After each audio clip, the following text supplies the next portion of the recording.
So we're going to get started here. I'd like to thank everybody for coming and being part of this. This group here has worked really hard over the last 6 months, multiple conference calls, and really defined what this program, where you guys are going to hear over the next 30, 40 minutes, okay?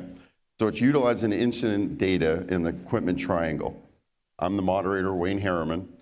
I want to take a minute and talk about what this session description is, okay? Because there's couple of three important takeaways that I really want you guys to get. So reporting incident data is of critical importance to end users who use the information to reduce risk and keep people and property safe within the scope of their operations. Likewise, OEMs must receive and react to incident data to identify, analyze, and correct hazards, and to prevent future reoccurrence involving the equipment or goods they produce. So in order to complete this vital link, the distributor must be aware of how to manage the information. And in this session, here's the three takeaways that I really want you guys to, when you leave here today, these are the three things that you should be asking yourself or see if you learn anything from it.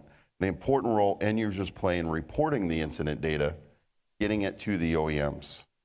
The channel available for reporting this data primarily through the distribution network. So that's how it's properly getting to the OEM, okay?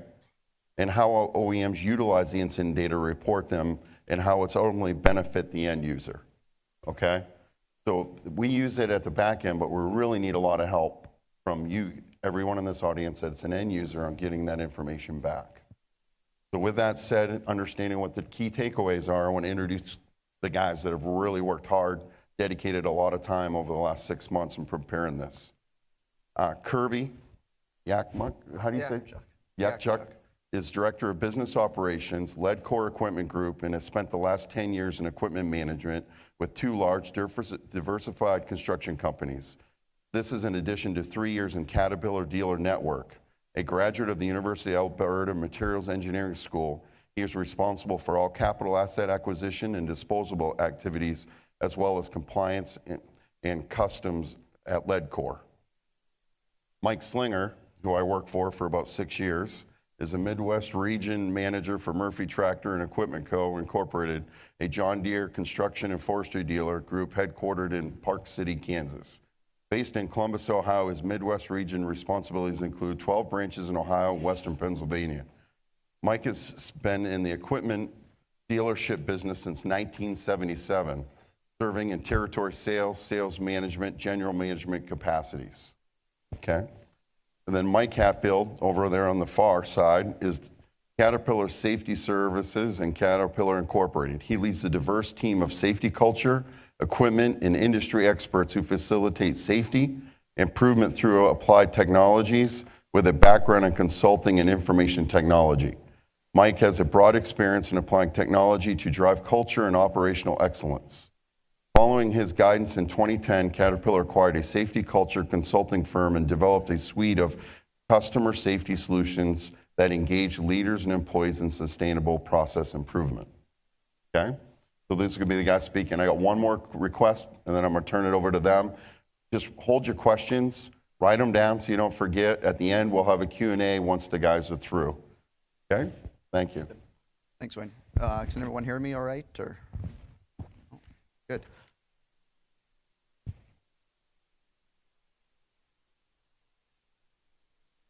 So I thought I'd frame the conversation initially by defining what an incident is. So this is the OSHA definition. I'm not going to read it. It's all up on the screen for you guys to take a look at. Just wanted to pick up on a couple key points here.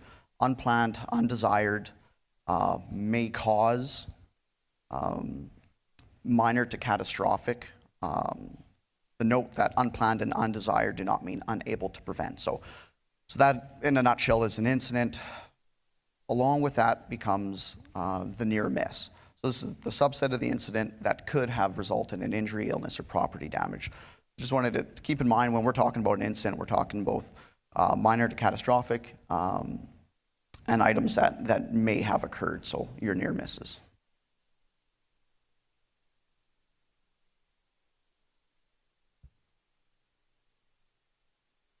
And so from an OEM's perspective, it's an unusual event.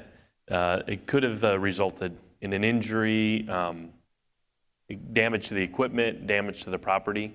So it's not necessarily something that did take place, but could have resulted in one of those happening. So you do see similarities between the OSHA definition and what the OEMs consider is an incident.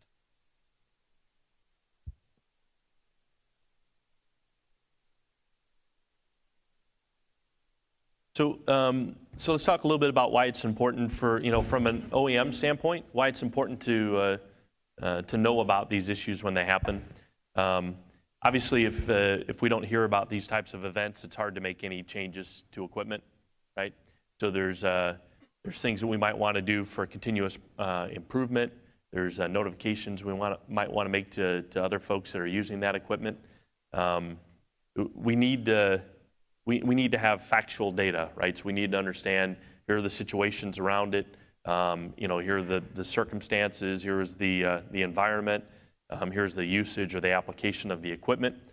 And those things always originate with the dealer, right? So the dealer is the critical link. You have an issue, they're going to understand the application. They've engaged with the site. They know the folks at they're using the equipment and how it's being applied.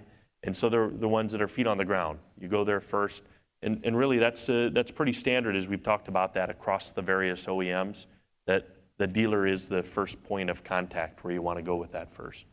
And then they'll go out and be able to send someone out to gather information and to understand what happened. It's important, again, it doesn't matter whether the piece of equipment is in warranty or out of warranty, right? I mean, this equipment, regardless of the manufacturer, is meant to be used for a long time, built and rebuilt, and changes owners. And so you may not have all that paperwork with you, and you don't need it when you go to your dealer to talk about those things. They're just going to want to understand what the incident was. We talk about here what the Deere internal process is. Put OEM in there, right? They're very similar. We want to record the incident. We want to get response time that'll be negotiated with the dealer and the customer about what the next steps are. There'll be some investigation, some fact finding that's done to understand what happened, and then provide a communication loop or a conduit back to the dealer, to the customer, and those involved. Great. So, incident reporting process. Obviously, as we've heard, the dealer is the essential communication channel in this process. So, what's very important on the customer side is that when there is an incident, as it was previously defined, contact your local dealer, whether that's a Caterpillar, Deere case, whatever. That's the main takeaway we'd like to have from this session from the dealer perspective. As a dealer, however, there's certainly some things we can do to facilitate this communication channel, which is essential. One area that we can, I think, first broach this subject is when the machine is initially delivered. As a dealer and as a former salesman, when you get to deliver a brand new machine, that's a great day for you. And there's nothing that really tops that delivery of a brand new piece of iron to a customer. And it might not be the time you're thinking about talking about incidents and accidents and reporting it, but really that's a good time for a dealer to broach this topic. So at machine delivery should be one of the steps in the dealer process. And I know in our dealership we are looking at formalizing this process and incorporating it into our delivery mechanism. Most dealers have well-defined delivery processes. Some are a lot more fancy than others, but usually you're focusing on serviceability issues, who to contact at the dealership, maybe some bells and whistles stuff. But certainly now is the time to also talk about the dealer process for incident reporting. So at that time, dealers should be reviewing the safety features with the customer and the operator. They should review the fact that the incident process, how that works with the customer or the operator. Each dealership in our organization will have an incident reporting specialist. This will typically be someone in the service department, if not the service manager themselves. Doesn't have to be, but that seems to be a normal person to take this assignment.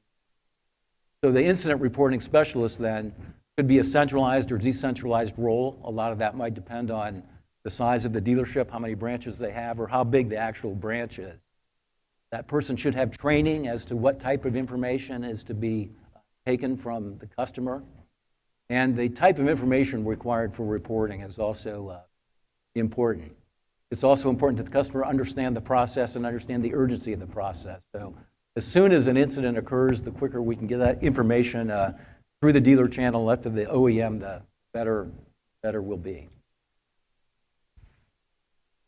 Okay, at incident then, so that's the other time that the dealer would be involved. Customer contacts the dealer. Ideally, the incident reporting specialist is engaged. And the incident reporting specialist, per the guidelines that they have with our OEM, documents the incident, reports the incident to the OEM. In most dealerships, they'll float that information upstream so that management has visibility to it. Determine the response time from the OEM, and then provide ongoing communication with the customer. So what frequently is misunderstood is what is to be reported to the dealer. If I ask for a show of hands, who've ever heard of the TV show Dragnet? A few older people. As I get older, less and less people raise their hands.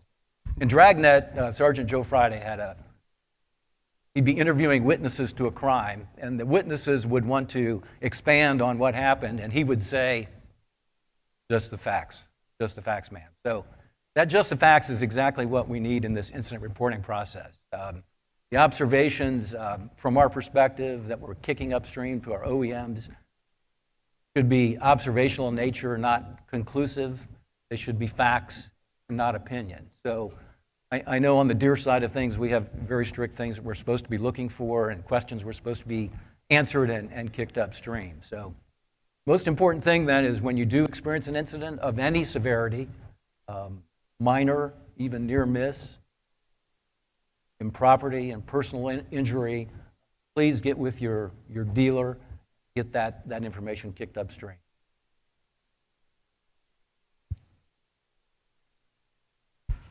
So yeah, I guess I can't reiterate enough that it is a data-driven process, and that's where the change happens, is the data. So from an end-user perspective, we would generate the majority of the incidents. So anyone who comes in contact with that equipment, that machine-person interface, you may see it at delivery, you may see it at the factory, but for the most part, the end users are the ones who are going to generate this. So typically, most end users will have an incident management system. I know we do. It may or may not line up with what the OEM requirements are, or the dealer requirements. That's one thing you need to keep in mind, is the information you're gathering about the incident lining up with what the OEMs want to see. So important questions to ask: Are you gathering information about the machine, about the situation? You can do some of that after the fact, but for the most part, the systems are tailored to more than just the equipment. So it's important to keep in mind that you may have to work some of that data to get into a format that the dealer and OEMs need. And for us, a few dealers are involved in the work. We're subcontract labor, independents, some internal labor. The dealers are really only involved in the warranty work. So a bit of a gap when it comes to reporting incidents on equipment if the dealer's not around. So important to circle back with your dealer at time of incident and get the information to them. Bit of an ad hoc approach. We've worked different channels to get that information to the dealers and to the OEMs. But if you can capture it at the field level prior to, it saves a whole bunch of work down the road. And this was just a question: how do we capture non-property damage and near miss incidents to the OEM? You look at it now, probably 3 or 4 orders of magnitude in volume of incidents just on the near miss. So does the OEM have a process to handle that magnitude of incident reporting? You talk about some of the in-depth work that needs to be done, the investigations. To do that for all the near misses is significant. So we need to really work closely with the dealers to understand their process, the time involved, and what the expected turnaround times may be.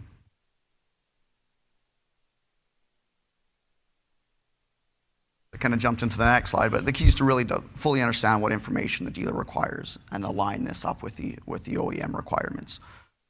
We talked about the OEMs being very similar, which they are at a high level, but every dealer is different contacts. You may be operating in different regions, so you have multiple contacts for each region. It's really working closely with your dealers to understand this, understand how the information gets in and what that feedback mechanism is to feed the information back to the end user. So now we'll talk a little bit about what happens after a report, right? So the whole reason we're doing this is to get to the data. So let's talk about how that data is used and how it's leveraged both in the field and by the manufacturer. So I'm going to dive into a few of these, but it's about getting information out to people that are using similar pieces of equipment. It's about looking for patterns in the way that the equipment's behaving or the way that people are using the equipment. And then it's to produce the right materials, right? So as Kirby was talking about, even near misses. That is an opportunity when we're informed about those things, is to be able to see patterns and be able to get more upstream and try to prevent issues from occurring. So we'll kind of get to the next slide and we'll zoom into those a little bit. So, safety letters, safety service letters. I know from at least the Caterpillar standpoint, there are safety service letters that are communicated back to users. And sometimes those things will go more immediate, even if there's not a fix that's defined. So it's kind of an interim service letter. And then there's a final service letter. So once it's kind of gone in, we've been made aware of it, and we've worked some type of remedy to the situation or a fix for it, then we'll usually close that loop and communicate back. So service letter communication, that's the first aspect of it. The second is field fixes. So we might be able to, in conjunction with the dealer, be out in the field and find some workarounds or some quick fixes, repairs that can be done maybe on site as a more interim or short-term solution. Long-term, we're looking at continuous improvement. So all of this data goes in. The system that we use internally when the dealers make us aware of these, that's the de facto source that all the product groups would go through to see how we do future iterations of a product. So that's the baseline for new designs, for models, successions and new products and enhancements. So that would be your internal system, and that's data driven. So if that information is not captured within their system, the only other option would be to luck out and capture it on a voice of the customer. So absolutely critical that information gets to the OEM so they can make those educated decisions. Yeah, otherwise that problem will cascade through future models, right? The other way is if it's an application or a use of a product. I mean, we think about the safeguards and things that are designed into equipment, but there's a fair amount of new technologies that are making their way onto job sites, and sometimes we get visibility when we see a way a machine is used to what other additional layers of protection could be added on to equipment through these other technologies. And finally, the last aspect of it is best practices, guidance documents, changes to the OEMs, the operations or maintenance manuals. Toolbox talks, we did one today, about fatigue.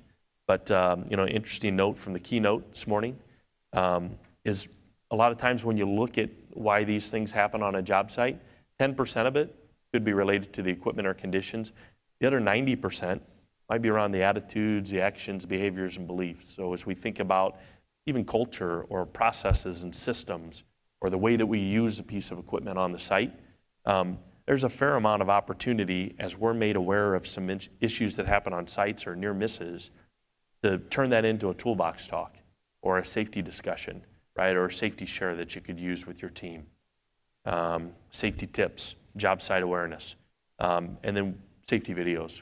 We have a number of those on the safety.cat.com site. Yeah, and then just even with culture, recognizing within your own organization that a near miss is significant, and getting that information to the dealer, to the OEM. Can't stress that enough.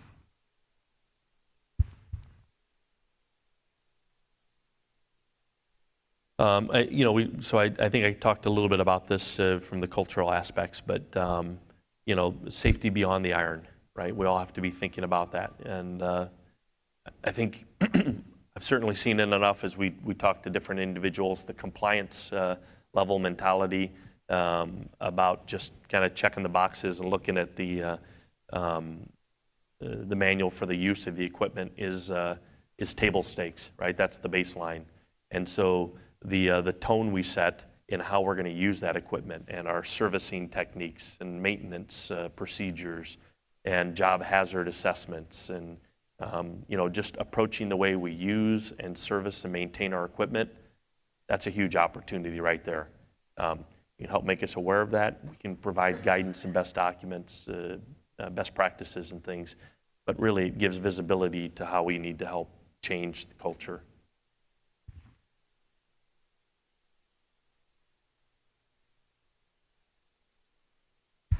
So just to quickly summarize, communication is the key. Sound like a broken record up here, but it's a continuous feedback loop. So if we can feed the information through the dealers to the OEMs and have the OEMs come back either through design change or a summary or service letters, that process is continuous. So it works to reinforce the safety aspect of the equipment, the cultural aspect of your safety culture. We went through a session in Chicago last fall and realized there was a significant gap there, and this is a first step to try to educate that and close that gap. So making sure everyone's aware of what the process is and who to contact.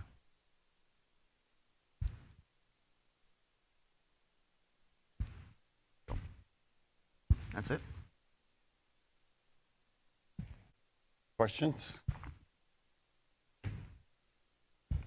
So I guess just one question that we can ask here is what role does AEMP play in the incident reporting process? As I touched on before, this is a great first step, realizing that there was a significant gap between the end user and the OEM, and just better understanding what the process is to get the information from the end users to the OEMs. We had multiple conversations prior to this. And a lot of the incidents we were seeing, a lot of the incidents coming out of our incident management system were just not on the OEM's radar. As we dug further, it was a better understanding of what needs to happen to get them the information. And yeah, we're going to continue to educate, help out the membership, enable them to get the information to the OEMs to drive some change. Were there some end users here in this room that didn't know they were supposed to report incident? I mean, that's one of the things that we found in Chicago, that there was a huge gap that people really didn't understand that they were supposed to be reporting. I saw down in front of, a couple hands. So the question is how do you put in a process yourself, and how do you make it, everybody wants to 911, right? And it is, but keep it factual, build the process so you're getting the right data, not to sound like a broken record. Mike, I think Jason has a question in the back.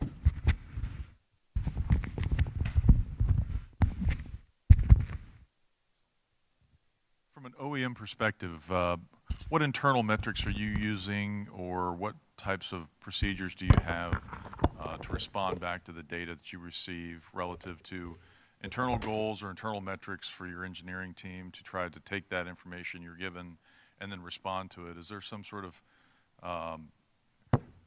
policy, procedure, practice that we heard about this morning that you all are working with either ANSI or other engineering outside groups to help you guys come up with what is your internal process for dealing with that information? Or is that something you create on your own, using your own risk managers to define how that's supposed to work? So probably a couple aspects to that question. I mean, the first part is, the safety standards and things that we'd follow. We have a kind of a manufacturing and safety,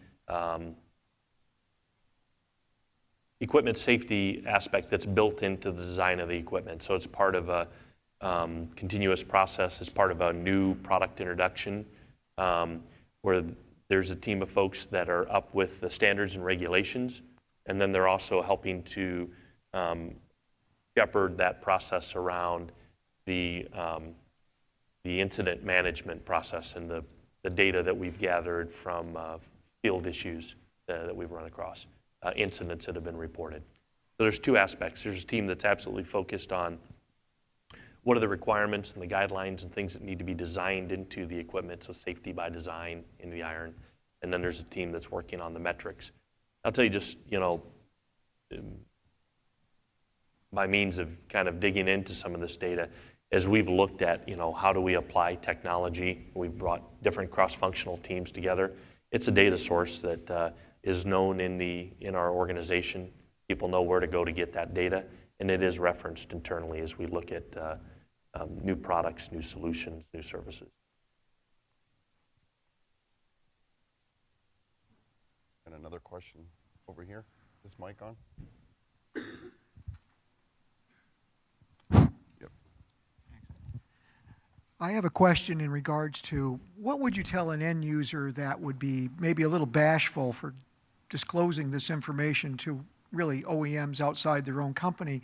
Because let's just say, for example, that I'm the only one in the room that disclosed this to you, and everybody else in the room did not disclose anything, and then you were either by court order or just by virtue of sharing information asked who is the most irresponsible or accident-prone contractor or end user in the room, you'd have to say us, because we were the only ones to report. So would it put us at a disadvantage, although we would like to help you, would it put us as a disadvantage? Should we be bashful about sharing?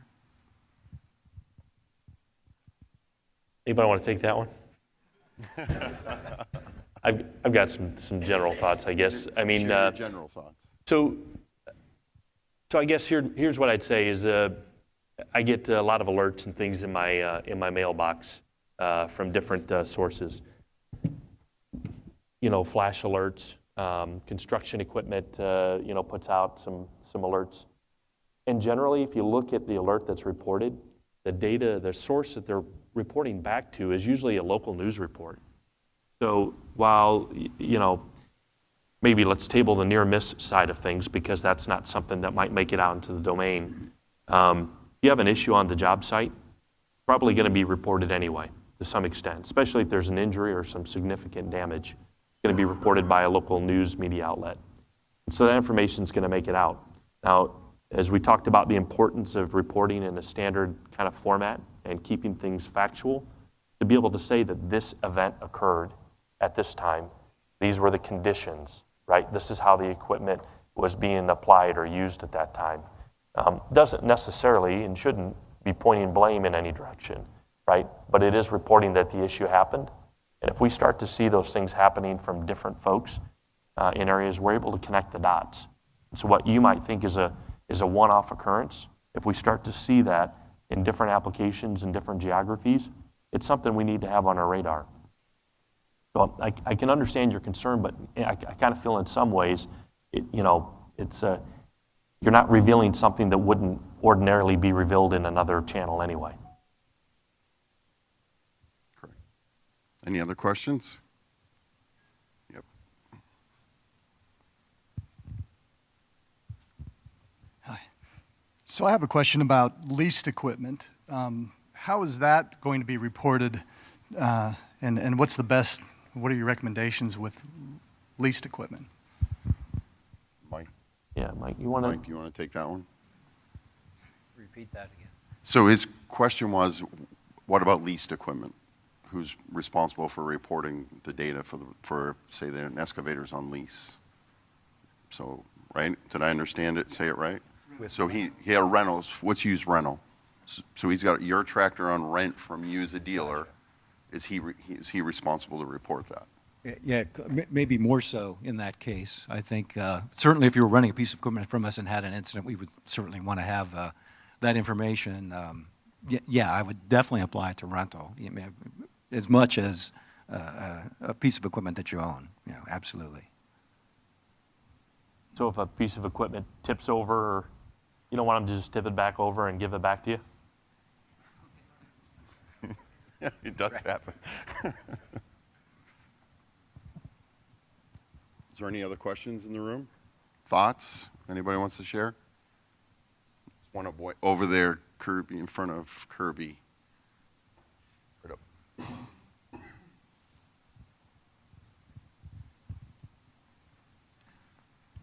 As end users, most of us aren't aware of this program at all. Are the dealers, do all the dealers have a champion or a person who we would work this program through? So I'll speak about it from a Caterpillar standpoint.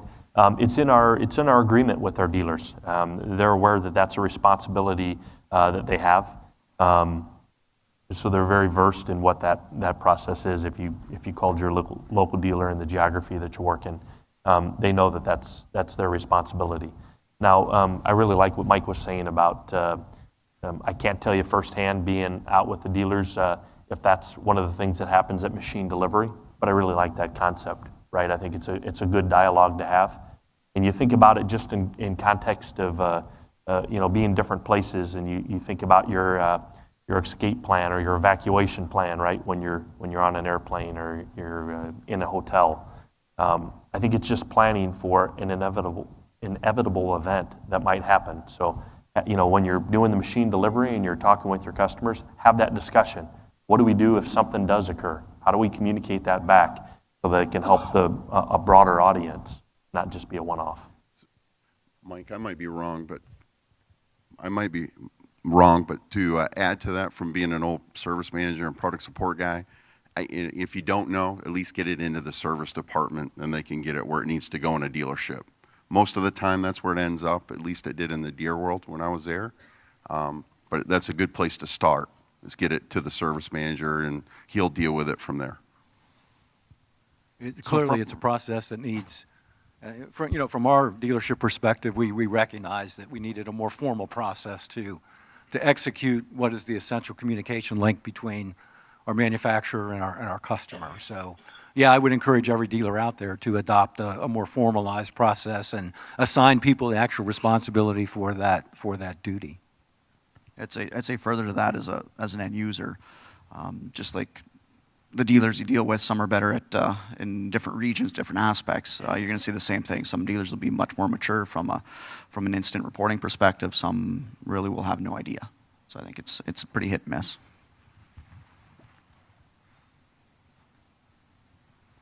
Any other questions? Okay.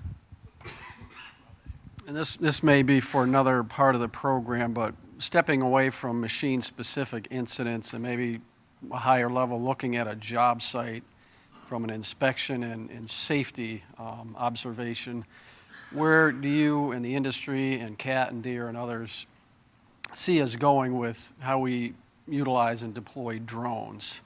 Certainly for inspecting a job site, but even to look at the safety of a job site, and obviously measuring things, stockpiles, and all those things we know about. But where do we see it going from your perspective as far as deploying drones from a safety capacity?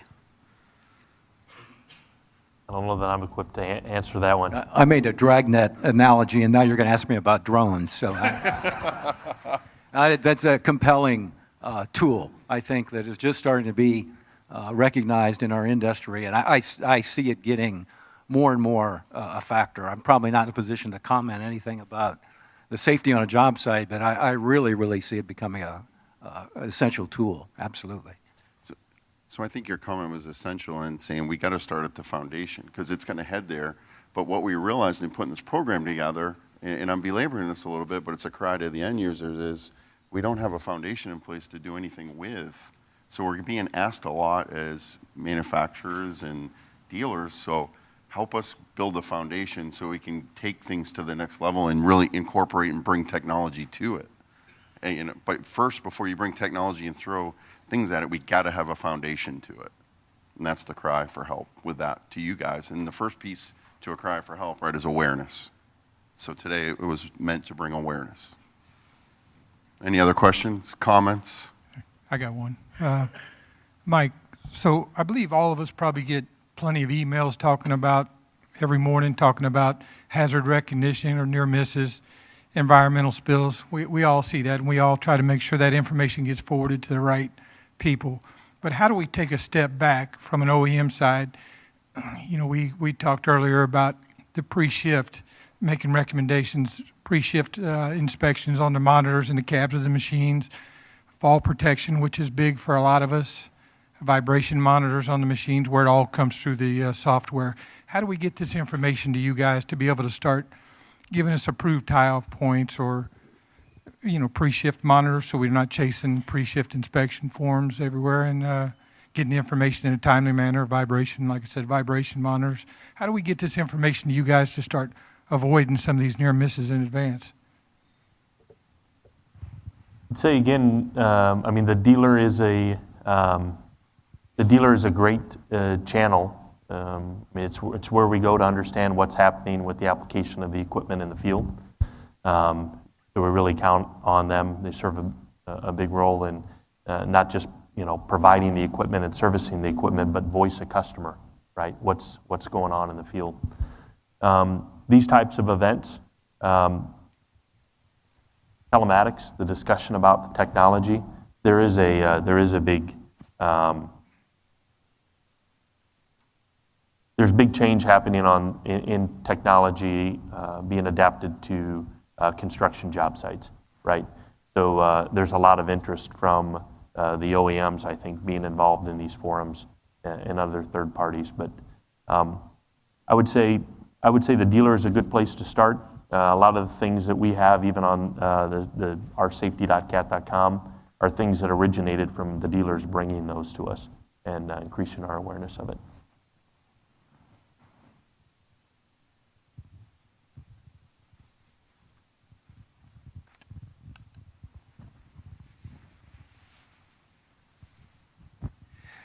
Mike, Barry Schlauch here at Schlauch Incorporated.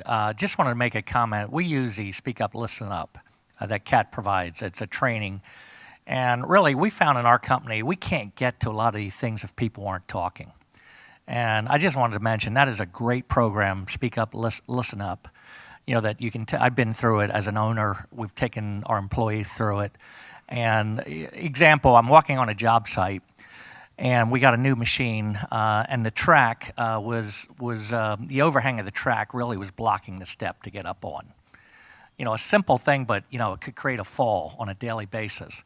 You know, I took a photo of that, sent it in to the dealer. The dealer, you know, contacted the OEM. You know, we're talking a simple step that's not properly positioned. You know, and that can really save people's backs, their necks, you know, fractures, you know, as they fall off. And, you know, I just wanted to mention that Speak Up, Listen Up it really generates a lot of good feedback because, you know, if the operators are talking about what's not working, we can all solve these problems. Yeah, that's great. I mean, it's communication on the job site, you know, that's really, in a sense, what we're talking about, communication and awareness of what this incident reporting process is, and maybe just not, you know, walking by, right? You see something, don't just walk by. Take the effort to get the information to the right person so we can do something about it. And don't be afraid to have that conversation. So it's great feedback. Thanks.